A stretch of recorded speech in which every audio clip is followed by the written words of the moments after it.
Bonjour et bienvenue dans À plus tard dans la vie, le podcast qui ponctue votre chemin d'inspiration positive, de réflexion productive et le partage de conseils de développement personnel et professionnel.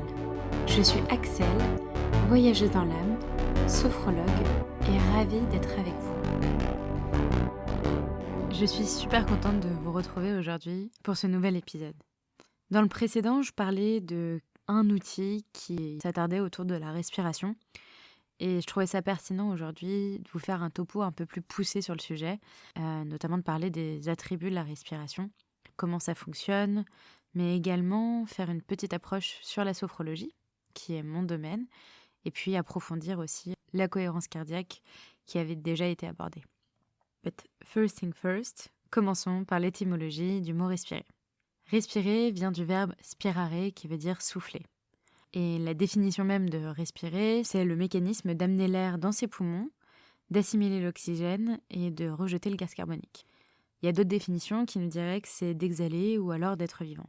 Et ici, ça prend tout son sens parce que, petit disclaimer, si on ne respire pas, on n'est plus.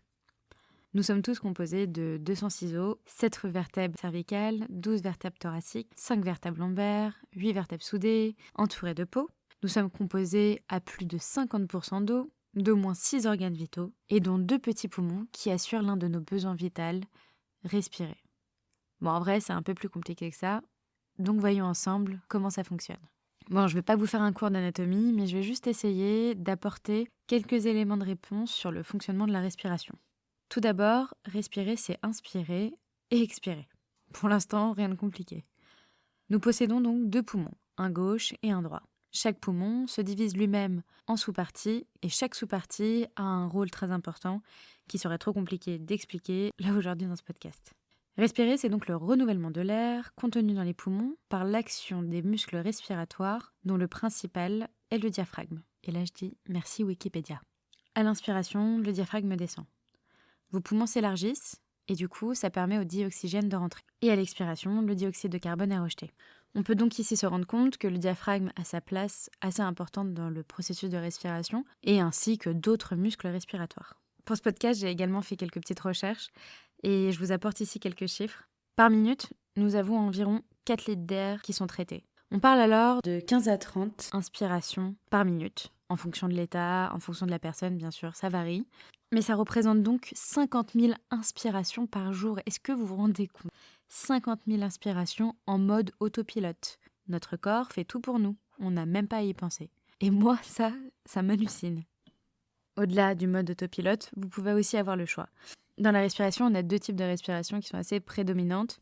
La respiration abdominale dite diaphragmatique. Dans cette respiration, on parle du ventre qui gonfle. Pour cette respiration, votre ventre va se gonfler ou alors rentrer et on parle du nombril qui va atteindre la colonne vertébrale, un peu dans les séances de yoga ou si vous en avez déjà fait. Mais du coup, votre ventre ne se gonfle pas par l'air que vous inspirez, mais pour la place que les organes prennent parce que le diaphragme est en train de les pousser. Je ne sais pas si vous visualisez un peu, je vous invite à aller sur Google aussi pour voir quelques images d'où est votre diaphragme par rapport à vos organes. Dans cette respiration abdominale, à l'expiration, tout se fait de manière inconsciente et donc passive. Donc ici, chaque muscle et organe reprend sa place naturellement, sans que vous ayez à y penser, jusqu'à la prochaine inspiration, où encore une fois, le diaphragme pousse les organes et ainsi de suite.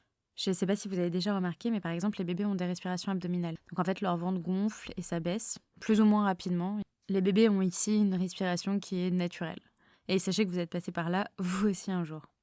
Du coup, la respiration abdominale, elle a une amplitude qui est un peu plus importante. Et il y a aussi cette histoire de gain d'énergie, parce qu'en fait, à l'expiration, vous ne mobilisez pas de muscles, je dirais, pour pouvoir forcer l'expiration. Et puis, si vous avez fait déjà du chant, du théâtre, ou encore si vous avez déjà joué d'un instrument, vous avez dû déjà sûrement tester cette respiration basse qui vous permet d'augmenter votre capital d'air.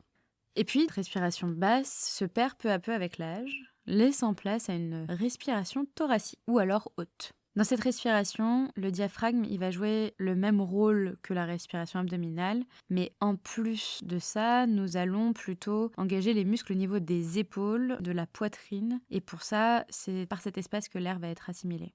Comme la place qu'on y trouve est moindre par rapport à l'espace abdominal, La quantité d'air, du coup, est plus petite et du coup, le rythme des respirations peut être plus élevé. C'est pour ça que quand on dit de se calmer, on va venir aller chercher le ventre qui bouge et on respire plus longtemps. En plus de ça, par rapport à la respiration thoracique, l'expiration n'est pas passive. J'entends par là qu'elle est forcée et donc on va travailler ici avec les muscles dont je vous parlais au niveau des épaules, au niveau de la poitrine, afin de dégager l'air que l'on a encore dans nos poumons. Le fait de faire appel à des muscles respiratoires engage une petite partie de notre énergie. Cette respiration, c'est vraiment la plus courante. Je pense qu'on l'a fait un peu tous et sans s'en rendre compte. Vous pouvez la voir par exemple aussi un peu plus exagérée si vous voulez prêter attention. Par exemple dans les films, quand le protagoniste perd espoir, il a tendance à faire un énorme soupir et à relâcher par les épaules. Et bien ici, du coup, on parle bien de cette respiration qui est la respiration thoracique. Je me répète, mais je ne dénigre pas la respiration thoracique parce que pour autant, elle a énormément de bienfaits quand elle est utilisée à bon escient et de manière consciente. Par exemple, en sophrologie, pour pouvoir ôter en fait les pressions que vous avez au niveau de votre poitrine, toutes les tensions ou vous savez ce sentiment un peu d'oppression au niveau de la cage thoracique, on a un exercice qui s'appelle le soufflet thoracique. C'est un outil qui est super efficace et je vous invite à le tester. En revanche, je vous recommande d'être accompagné d'un professionnel parce que comme on mobilise un peu tous nos muscles et notre concentration sur cet exercice, on a tendance un peu à avoir la tête qui tourne. En revanche, cet exercice est juste fabuleux. Dans ce podcast, je suis ravie de partager avec vous ce fabuleux mécanisme qu'est la respiration, mais il a, je trouve, été trop longtemps laissé à l'abandon. Aujourd'hui, nous respirons par les épaules, c'est certain, mais pas pour les bonnes raisons. On respire pas pour avoir une respiration dynamique ou pour ôter ces pressions dont je vous parlais, on respire par les épaules pour rentrer le ventre. On a aussi ce petit défaut, et je ne sais pas si vous le faites, je vous invite à prêter attention pendant que je suis en train de vous parler, mais quand on veut prendre des grandes inspirations et expirations au niveau du ventre, on a tendance à inspirer, et du coup à rentrer le ventre, et à l'expiration à souffler, et donc à sortir le ventre. Si c'est le cas, sachez que c'est dans le sens inverse. Comme votre diaphragme vient pousser vos muscles, et vient vous faire de l'espace, et du coup rentrer l'air à l'inspiration. Donc je vous invite à tester, d'inspirer, et du coup de gonfler votre ventre. Et c'est encore plus simple si vous mettez votre main sur cette partie-là. Et puis à l'expiration, votre ventre rentre. C'est donc bien ça dont je vous parlais, votre nombril qui va atteindre votre colonne vertébrale. C'est une image, ça le touche pas, mais l'idée c'est de faire du coup rentrer votre ventre. Par ailleurs, je ne sais pas vous, mais moi on m'a jamais appris à m'adapter aux situations et donc adapter mon souffle par rapport à la situation. Par exemple, si c'est un événement qui est anxiogène ou alors si c'est un événement qui va me faire peur, vous voyez, on m'a jamais appris à respirer en fonction de cet événement pour pouvoir me contrôler ou gérer. Quand nous avons peur, on se met en apnée en oubliant de respirer. Quand on a de la douleur, on se crispe plutôt que de souffler et du coup la douleur passerait mieux parce qu'on rentre de l'oxygène dans notre corps. Et ça s'appelle la gestion de la douleur. Et enfin, nous avons des substituts pour apprendre à respirer, tels que la cigarette. Ah, elle est bizarre celle-là. Hein. La première fois que moi j'ai compris, j'ai bien été surprise. Du coup, je ne dis pas que c'est une bonne chose et je vous dis pas que la cigarette est le seul moyen d'apprendre à respirer, loin de là. Mais je trouve que le raisonnement que je vais vous apporter, il est plutôt logique. Pour anecdote, je suis une ancienne fumeuse. Enfin, je sais pas si on dit ça comme ça, mais j'ai au moins fumé 7 ans dans ma vie. La cigarette, c'était ma meilleure amie. Je fumais au réveil, je fumais après manger, je fumais quand j'étais en colère, quand j'étais apaisée. C'était une pause pour moi dans ma journée qui durait à peu près 7 minutes. Et par jour, je fumais bien un paquet de cigarettes, ce qui fait 20 cigarettes par jour. Et sachez que chaque cigarette, elles étaient incroyables, parce que chacune me détendait et apportait ce dont j'avais besoin sur l'instant. C'est très étrange au vu de la combustion qui se passe entre la gorge et les poumons, ainsi que la toux qui s'enchaîne, mais je vous jure, les cigarettes, ça me détendait. Et pour quelle raison ? C'est que 20 fois par jour, pendant 7 minutes, j'allais respirer. Je m'explique. Aller fumer, c'est de prendre une grande inspiration et puis de recracher toute la fumée. Pour recracher toute la fumée veut dire d'expirer le plus longtemps possible. Et ainsi donc, j'expirais plus que je n'inspirais. Si du coup, mathématiquement, je vous fais le calcul, par jour, je m'accordais 20 fois 7 minutes de break. Parce que dans un paquet, il y a 20 cigarettes. Et je vous disais que j'en fumais bien un paquet par jour. Donc 20 fois, je faisais 7 minutes de break, ce qui équivaut au moins à 2 heures de moments de respiration. Donc de nouveau, je dis pas que c'est une bonne ou une mauvaise chose et je fais juste que raconter mon vécu. Mais je trouvais ça assez incroyable que pendant ces 7 années, par jour, je prenais ce temps pour aller respirer. Et du coup, lorsque j'ai compris que j'agissais de cette manière, mais à travers un substitut qui est plein de mauvaises choses, de goudron, de nicotine, qui fait que j'en étais addictive, l'argent aussi que j'en dépensais, du coup j'ai essayé et sans cigarette. Je dis pas que non plus que c'est facile et non plus que ça a fait le même effet, mais ça m'a fait un effet qui était incroyable également. Vraiment, après ce moment de compréhension, je m'accordais tous ces moments de pause pour respirer. Et je les faisais de manière consciente. Je les adaptais en fonction des moments que je passais ou que je vivais. Peu importe si la situation m'était relaxante ou éprouvante, je prenais ces moments de respiration, comme les moments que j'avais lorsque je fumais. Et du coup, ça me permettait d'ancrer tous ces aspects positifs de la respiration dans mon corps. Aujourd'hui, c'est un peu mon combat, c'est qu'on apprend à lire, on apprend à écrire et à compter, mais on ne nous apprend pas à respirer. Et ça, je trouve que c'est tellement primordial parce que on a besoin de respirer. Et plus encore de savoir comment respirer et surtout à quel moment. Si vous êtes comme moi et que vous souhaitez vous rattraper ou apprendre dès aujourd'hui, sachez que, on est hors contenu, mais j'ai un peu cette règle qu'il est jamais trop tard. Vous avez toujours la possibilité de faire des choses. Donc, si vous souhaitez vous rattraper, il y a énormément de domaines qui aujourd'hui peuvent vous permettre d'apprendre à respirer correctement en fonction des situations, notamment la sophrologie. Donc sans transition, parlons un peu de sophrologie. Pour un peu remettre dans le contexte, je vais tenter de synthétiser. La sophrologie, ça a été créé et développé par Alfonso Caicedo. C'était un neuropsychiatre colombien qui a développé cette pratique dans les années 60-70. C'était un professionnel de santé qui était accablé par les méthodes qui étaient employées dans les hôpitaux, dans les centres psychiatriques, qui en fait tous les soins qui étaient apportés aux malades. Donc Caicedo a fait plusieurs voyages dans le monde, en Asie notamment, là où il a pas mal puisé du savoir tibétain ou notamment japonais. Et puis quand il est revenu, il a commencé à étendre sa pratique jusqu'à l'importer en France. Et rien qu'à cette histoire, avec tous ces voyages, c'est sûr que ce domaine y était fait pour moi. Bon, plus sérieusement, je vais vous donner ma définition de la sophrologie. Et je vous invite également à aller voir sur Google toutes les définitions que vous pouvez y trouver. Nous avons notamment des fédérations qui peuvent apporter des réponses ou énormément de sites internet qui pourront répondre aux éventuelles questions que vous avez. Donc ma définition, c'est que la sophrologie est une méthode simple qui mobilise le corps et le mental. Par la répétition de ces pratiques, chacun apprend diverses techniques qui lui permettront de développer ses propres ressources et faire face au quotidien. Vous comprenez un peu mieux l'intérêt pour moi du coup d'apprendre à se connaître et connaître ses ressources. Et ici, je fais une petite page de réclame. Si vous n'avez pas écouté l'épisode 1 et 2, je vous invite vivement à le faire. Mais donc, la sophrologie, c'est un peu comme si le sophrologue venait vous donner une boîte à outils que vous pourriez utiliser au quotidien face à n'importe quelle situation. Ce qui est cool avec cette pratique, c'est qu'elle s'applique un peu partout. À dire vrai, vous pouvez faire ça assis dans le métro, debout dans votre cuisine. C'est un peu mieux si vous êtes assis tranquille sur une chaise, mais vous pouvez la faire partout, sans matériel. Et attention, je vais vous citer ici une liste non exhaustive de domaines dans lesquels la sophrologie s'applique. Mais encore une fois, vous pouvez aller voir sur Internet, parce qu'il y a encore plein d'autres choses que la sophrologie peut faire. En sophrologie, on peut travailler sur le stress, et notamment la gestion des émotions. Et ici, on parle un peu plus au niveau d'entreprise, au niveau du domaine salarial. Mais pour toute personne qui ont une gestion de stress, également pour les examens, la sophrologie travaille sur ça. On travaille également en sport, sur notamment la coordination du souffle et de l'activité physique, sur l'ancrage, beaucoup par exemple de tennisman, ou notamment dans les années 70, Abrezol a sorti des techniques de sophrologie sportive, ce qui lui a permis d'accompagner les skieurs suisses jusqu'au JO. On peut travailler également avec les enfants sur la concentration, sur la gestion du stress face aux examens, aux épreuves. Dans les hôpitaux, face à la gestion de la douleur, les accompagnements aux accouchements, la préparation pour les pré- et post-opérations, et enfin aussi la relaxation, parce que j'avais juste envie de citer le fait qu'il était bien de se détendre. Donc voilà vraiment une synthèse de ce que la sophrologie peut faire, mais sachez qu'elle traite à peu près tous les domaines. C'est aussi une pratique qui vise l'autonomie. C'est-à-dire que les accompagnements se font dans l'unique but de fournir les outils qui seraient réutilisables pour vous tout seul de votre côté. Et pour ma part, j'adore ce concept parce que je suis adepte de la citation « Donne un poisson à un homme, tu le nourris pour un jour, apprends-lui à pêcher, tu le nourris pour toujours. » Et pour ma part, c'est ce qui me plaît, c'est de pouvoir apprendre aux autres à pêcher. Et du coup, mon histoire avec la sophrologie, je l'ai découvert en 2015. Au départ, ça a été un peu par hasard. Une amie m'a parlé de la sophrologie, me disant que ça pourrait bien me coller, mais vraiment comme ça. Donc du coup, je me suis un peu renseignée, je suis allée voir ce que c'était, à quoi ça correspondait, et j'y ai tout de suite accroché. Mais j'ai juste été attirée par le concept de travailler sur ce qui nous est vital.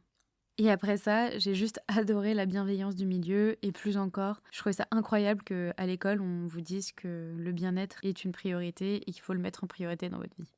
Et à l'issue de ça, j'ai décidé d'en faire mon métier et j'en suis plus que ravie aujourd'hui. Étant praticienne sophrologue, je suis pas fermée pour autant à d'autres domaines et à d'autres pratiques, surtout si elle travaille la respiration, qui est un outil majeur utilisé lors de nos séances. Mais bien au contraire, du coup, je souhaiterais qu'on continue avec la cohérence cardiaque. J'en avais vraiment juste un tout petit peu abordé le sujet lors du 3e podcast. Du coup, ça me tenait à cœur d'approfondir le sujet car c'est un domaine qui est en pleine expansion et qui ne fait que de sortir des études sur études et ça apporte une réelle crédibilité et cohérence à la pratique. Du coup, voyons un peu ce que c'est.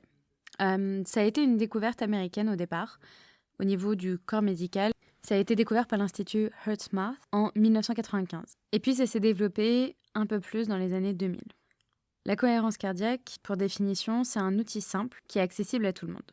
Elle ne demande aucun matériel, un peu comme la sophrologie. Il faut juste un peu de concentration, de savoir compter et de savoir souffler. Ça prend que quelques minutes par jour et apparemment, ça procure d'énormes bénéfices psychocorporels. Parce qu'à ce jour, avec leurs études, on commence à voir les réels effets au long terme. Sur l'immédiat, au niveau des effets physiologiques, ça a une réelle conséquence sur le stress, notamment sur le cortisol. Vous savez, votre corps est en perpétuel stress, sinon nous ne serions pas vivants, parce que ce stress vous permet de vous adapter à la situation. Vous avez une marche, vous levez le pied, vous montez, et ainsi de suite. En revanche, vous avez ce système de sympathique-parasympathique dans votre corps, qui aujourd'hui me prendrait beaucoup de temps à expliquer, mais qui fait que nous dégageons une certaine hormone qui s'appelle le cortisol.